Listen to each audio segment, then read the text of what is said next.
Welcome back, everybody, to JK News Out of the Closet, where today we are talking about how Steve, one of the most impactful times of his life, starting out as a tuber and being willing to do anything while swallowing, swallowing ego. That's not what it says. Ego. Which one is it? Out. Leave it in. Thank you. Please no. Okay. Yeah, man. No, starting out as tuber scum, it's hard because. Did you already have that vibe, like coming in from like a traditionally trained improv like background? Did you come into the YouTube world going, what are these guys doing? Or I think I was just so green that I was just Steve Greene. Yeah, but no, like a rookie. You know what I mean? Like I was so new. That I didn't think of it like that. I thought of it more like. I had two. I was of two minds, right? I came in one sense, and I was like, "What the absolute fuck are these guys doing? So much of this stuff is so trash and garbage and not funny. Like it's like a lot of wig comedy. Wig comedy. How do I describe it? Oh, we had 50 wigs, and it's a lot of like, you know." And I didn't even know about you guys. I'm not even hitting on you guys, but it was just a shitload of like old jokes from like the 70s and 80s, like that Richard Pryor did, and people are just regurgitating and doing his bits and like wearing wigs. So I was like, okay, that's kind of what's going on here. actors doing our shit. Now. Yeah, right, yeah. Sure. And it's just a lot of like, okay, stereotypical comedy. Got it. Okay, got it. But then you think you know it, right? You think, oh yeah, no. So all you gotta do is come on here and do some like new shit. And that'll be so funny. Everyone, no. You have to swallow your pride a lot, I think, if you're going to do something like tubes, because you can't come in with a plan. Like you can, I guess, and people have done that. But I'm talking about you don't know what everyone is going to glom onto yet. Like you have to like try things and fuck up and fail and especially all that that early in the game. Yeah, you can't just come in and like think you have some angle or whatever. And so that's. You know that my YouTube career really started with me and my buddy Horton. Like I got with this. I went through like a terrible breakup, very bad breakup, and then This is with that Erin chick. My chick Erin at the time, she dumped me, and then basically I started banging on this other chick real quick, and then she was upset about that, and then that's when she was like doing the fake. The glass thing. She cut herself and you came over, she started sucking your dick thing. Yeah. Reference from the other video. Yep. So then she's like guzzling my cum and stuff like that, and that was all fun times. But then it became like, okay, I don't think we're good for each other. Moving on, and then I was just doing improv. I used to work with these guys called the Hinges in San Diego. So me and Horton, and this is truly like for love of the game. You don't leave LA. Drive 2 hours to do an improv show unless you really love it and you like the people that you're doing it with. So I joined this improv troupe called the Hinges, who I knew loosely because I used to do this group called San Diego Theater Sports, where I was with Trenton, right, in the last video. Well then, so like they kind of started doing improv shows around San Diego, and me and Horton were up in LA, but then like it's so hard to get stage time at UCB and at IO West at the time. So I was like, hey dude, no problem. Every Saturday night or every third Saturday night of the month, we'll go to San Diego, we'll do a Hinges show. It'll be fucking sick. So one of the shows that I was doing, my ex-girlfriend came into, and that's where she knew Mike Gallagher, my bud, and then that's like how I got in that like little pond where she's like, oh, my boyfriend's funny.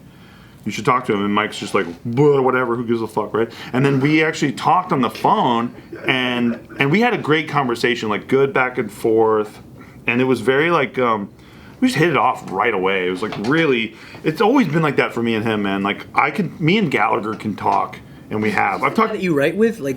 Yeah, he's the guy I sold all these movies with. Yeah, okay. So me and him we hit it off right away. And like, when I say that, like, I think I've spent more time with him and obviously Nikki than anybody, because we spent so many hours like writing and laughing and coming up with bits together.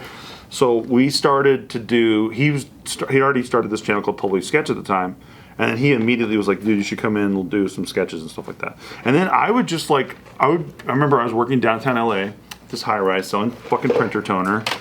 And it was like the worst job ever. I worked for this like Korean dude who had Velcro pants. I remember he used to come into the bathroom and you'd hear his pants unvelcro so he could like take a piss or whatever.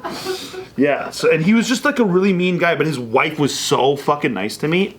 Always, I'll never forget her. She was so nice. Family company? It was a family company, yeah, and they had done really well. He was a very good business guy, right? But like not a fun person to be around. And yeah, so I would during my lunch break, I'll go outside, call Mike, and like spend like 35 minutes on the phone, just like pitching sketches and bits and whatever the fuck. Like, hey, I thought of this. What do you think of that? And he's like, yeah, let's do that. Let's tag it with this. Da, da, da. So then we would like, okay, yeah, what are you doing Saturday? Let's cook and go. I'm not like. And what are you paying me, brother? What the fuck are you paying me? You have to swallow your fucking pride. You have to do it because you love it. It's for the love of the game, right? The money comes later. If you're ever going to start anything like this, you have to just like swallow all that shit. To this day, I know people who, you know, they come out of some acting school or whatever the fuck, and then or improv place or whatever the fuck, and they're like, okay, but I expect to get paid this certain amount or whatever, and it's like, dude, you are just not going to get far with people. People just want, at the time especially, people just want to like do things, see where it goes, and then like, you know, the money comes later, much later. But you have to like be willing to, you know, interning used to be a thing, a very valuable thing, by the way. You're building a skill set. Most importantly, you're building a contact list. People now are just like, I'm too good for the interning thing. It's like, bro, I used to work all day, do improv at night, and work for free on the weekends for Tuber Scum. You think I liked every second of that and like having to drive like 3 hours in LA traffic and knowing I have to fill up my gas tank and knowing I'm living paycheck to paycheck? Like nobody likes that shit, but I love doing it, and I didn't beat anyone up on set. I was always a joy to be with on set. I made sure of that, and I know that I was a joy to be with on set because people asked me back. There's certain people who I will not mention, but I have before sometimes, who when they're on set, they're making everyone know that like you're wasting their time and shit. Because they're so popular. And then they can't figure out why nobody seems to want to work with them again. It's so weird. What does their name rhyme with? Rhymes with Schmeck's girlfriend. And I'll never forget, there was one day where I kept getting asked back to do all kinds of stuff. And then one day she's like, how come nobody's asking me back and do stuff? And I was like, I remember I was sitting in our apartment at the time, and I specifically remember this. I told the story before, I think, but I started walking up to picture frames, and I was like straightening them. I was like, I think I know why. I think I might know why. Maybe it's because, oh, hang on a second, this picture's a little crooked. I was like, every time you're on set, you're such a fucking cunt. Maybe that's why. Go figure, right? But that has people remember the echoes of you being a shithead on set. You complaining because you're not making money off of this stuff, and the director is, or whatever it is, right? So, like, lacks self-awareness that she doesn't even know that she's doing that. A lot of people were like that. Yeah, it's not just one person. It's like, I think there's a lot of people who are just like, you know, we both have commiserated about this over the years, where there's certain people that we knew who were, it's like, hey, I want to be an actor. Cool, yeah, come to our tuber set. We don't really make any money off this shit yet. We're trying to figure it out. And like, oh, no, sorry, I work for money. That's sorry. And it's like, okay, dude, good luck to ya. And then, you have to remember that, like, people talk to people. You can actually, it's called a reputation. So, like, if you, like, I'll never forget, I was shooting, much later, I was shooting a trolling video at one of the cons, VidCon, playlist, who the fuck knows. And I hired this cat. I was like, hey, dude, show up here this time, this day. He hits me up 2 hours before the shoot, and he's like, hey, I didn't realize it's going to be, like, this far away from me. Can you kick me up? Like, he basically wanted 3x his salary. And I can't do anything about it. He's going to be my camera guy that day. You're not swimming in it, kids. I know for people watching it, yeah, but well, you're fucking swimming in it, probably. And dude, I was basically putting every dollar I had back into my YouTube channel, right? Like, you just don't, people just don't, they never start businesses and they just know like everything about Beast. It. Yeah, exactly. I don't know anything about that. So then he is like, I was like, cool, yeah, you shake me down, you won. Yeah. You got it, dude. Here's your check. Never working with you again. And I didn't have to tell him that. I just made sure I've never worked with him again. And then anytime anybody's like, you need a camera guy, I never brought his fucking name up. And that's just how it happens in this town, right? It's called reputation. It's called like, don't shake people down. Try to do the right thing. If that guy wanted more money, we could have had a conversation afterward or anything. And I probably would have given him more. But that just alone made me go, okay, so you're the type who will shake people down the day of. Not good shit. So, you know, as you do things, and one of my favorite people I ever met doing Tuber Scum things was Kasim G. Because He's really cool. He's a good dude, and I remember Kasim very early on when I was first at Maker, because, like I said, Mike kind of introduced me to all these people, and these beautiful boys called the Fine Brothers, they kept hiring me back because they liked me and they liked what I brought to set and all that stuff. Well, once I was, you know, doing stuff for a while with the Fine Brothers and with a bunch of different people, I started like getting conversations with the Maker boys before it was called Maker. It was just called The Station at the time.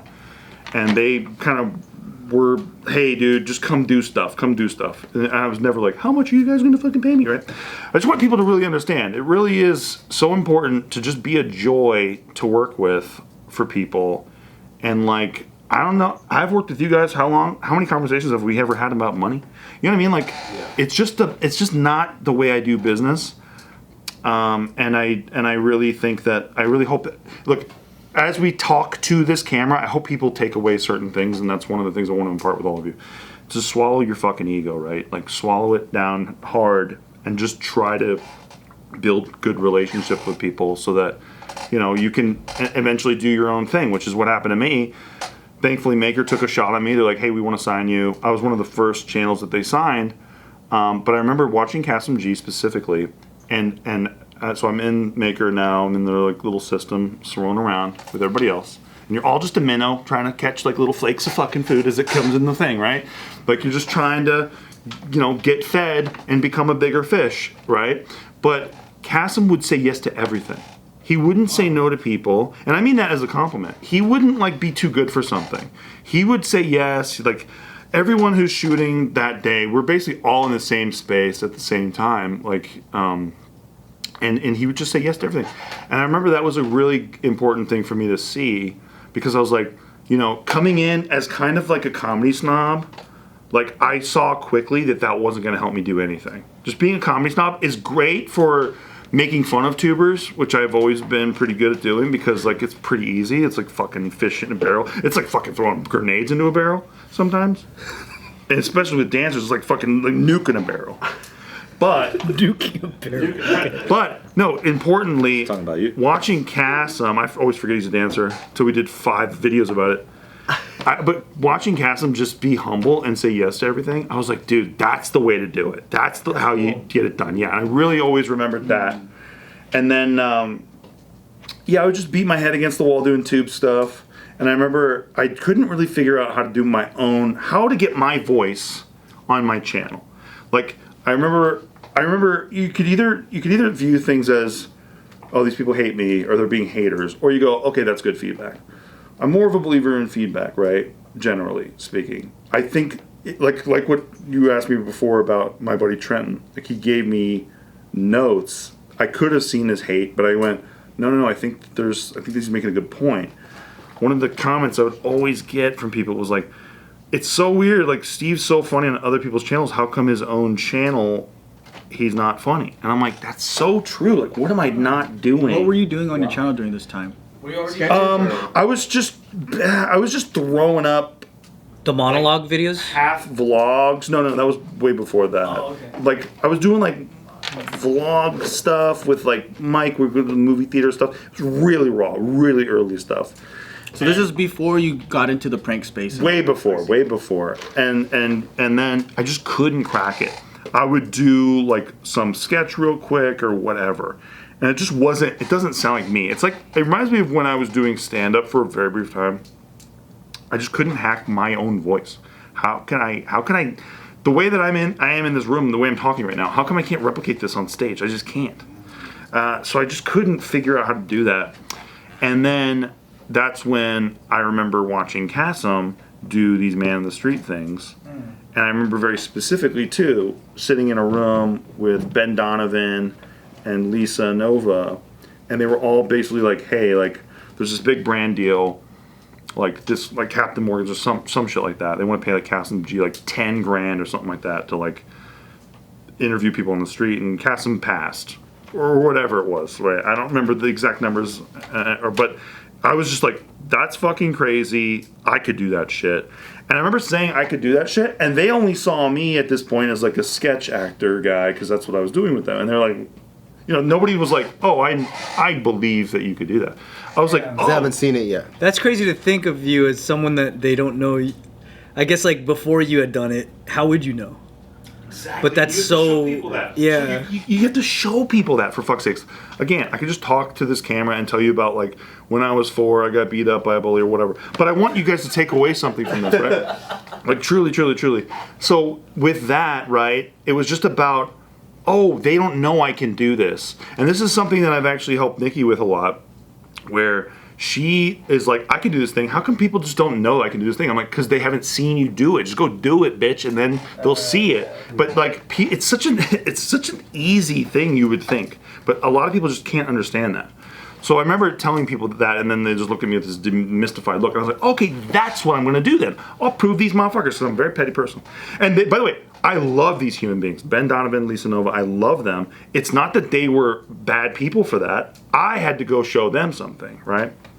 So then, that's when I took a camera crew to Venice Beach, and I was like, man, what I love about what Cassim does with his California On series is I love the confrontational moments. And it wasn't always like that. Most of the time, he's just interviewing people, finding out what they think about a certain topic. And I was like, my show is going to be that, right? The confrontational moment. I'm just going to zoom all the fucking way in on that and just white hot conflict. That's what I want, white hot conflict. And that's when I started real life trolling. And at the time, I called it "I'm better than you" or something. Where I was just like, I was just like, whatever the situation is, I'm better than you at it. So like that's when I went to the We're Doomed gym. And I had that guy kick me in the fucking ribs. Oh my god. Yeah, and I was just telling him I'm better than him at everything the whole time, and he was just like fucking putting me in a pretzel like so easily and shit, and then just kicks me with bricks. Oh. And then thank God I was only like 25 or whatever, because like, dude, I felt that shit for like a week. But I didn't let anyone know that, because like that's you're doing the video, that's the whole character and shit like that. So then. Yeah, then I started to do this show with another gem of a human being. I would never say this on camera. Will of DC, who's a buddy of mine. He used to have this show where he would talk about the numbies of tuber scum, like hey, this tuber scum just hit 1 million subscribers. Like they're the #1 tuber right now, right? It was like the Smosh days, Shane days, where they were the kings of the kings of the kings, right? Boy kings everywhere, left and right, with swoopy hair. It was like the fucking hair of a generation. And I remember watching him, and I remember just like I would just talk to him in the hallways about making fun of the tubers, because I thought it was very entertaining, and they did very well. They don't like, if you're gonna do very well, people can make fun of you, all right? Yeah. So I was doing that, and then Will was like, you should come do my show with me. Like I would really like to have you on my show with me, because I like the way that you riff with me in the hallways, right? So then I started doing his show, and that got the attention at the time of Mr. Ray William Jenkins, who ended up making me the first, writer of his show, which was Equals 3 at the time, which was the #1 tuber show. And then I was like the writer in that room, and then we brought in other writers, and those people to this day, we got Brandon Perna, who's a tuber scum. Now he does like a lot of Denver Broncos content. He's one of my good buddies. This chick named Erin, who I worked with forever, not the one I was fucking on, different one. Never got to fuck on her. No, I like her. Glad we clarified. Yep. All these guys, and that was my first time being in a writer's room where it's like we're pitching jokes for a show that immediately gets 1 million views. So it's like. Wow. You can sit there and you can write for your voice, or you can swallow your fucking pride, realize that you're writing for somebody else, and try to just give them good jokes.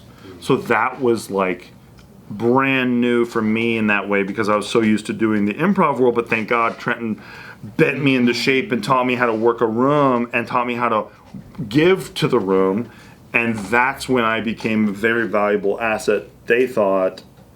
and that like exploded my whole thing. Especially when we had people on, like Bobby Lee came on, and I remember pretty early on I was pitching jokes and stuff like that, and then eventually Bobby was like, hey, is this funny? And then people were saying, and he's like, no, Steve, is this funny? And I was like, oh, you see me as funny right now. That's interesting. Like, whoa, that's huge. Like, you're fucking Bobby Lee from Mad TV and all that stuff. So I was like, okay, that's like the sickest thing ever. And then he ended up hiring me to write for he was going to do a sketch show. And this guy named Rami Malco came in. He was going to do like this sketch show. And I started getting gigs from people just by being good in the room. Being nice to people. You wrote that sketch that yes, the greatest sketch on earth that we can't talk about. Sketch on earth that I can never talk about, and that Nikki shudders every time I tell everybody the greatest sketch on earth. Yeah, it's the greatest one. Is that the game show one? That's the game show one. I Yeah. love that one. That's the greatest sketch. That one, Bobby loved that sketch. It sucks we never got to do that. Someday. So yeah, but ultimately, yeah, folks, again, this is not about me, this is about you. I really hope that if you want to do anything in your life, right, I hope that you can love it enough to where you'd show up for it if you're getting $5 and you'd show up for it if you're getting $5,000, right? Because it's the same goddamn thing either way. I'm a big believer in that, and it's got me where I am, wherever I am, and then where I'm going next, which is to the fucking motherfucking moon, because we're going to talk about the movie stuff and all that kind of stuff, but and then eventually crypto, obviously. But yeah, that's there's your little. But stay tuned after these. Hey. Yep. That's my job. Okay. Partner. Stay tuned so we can come back and talk about how Steve's coming in Nikki next. Are you ever going to talk about how Ray William Johnson didn't really have writers?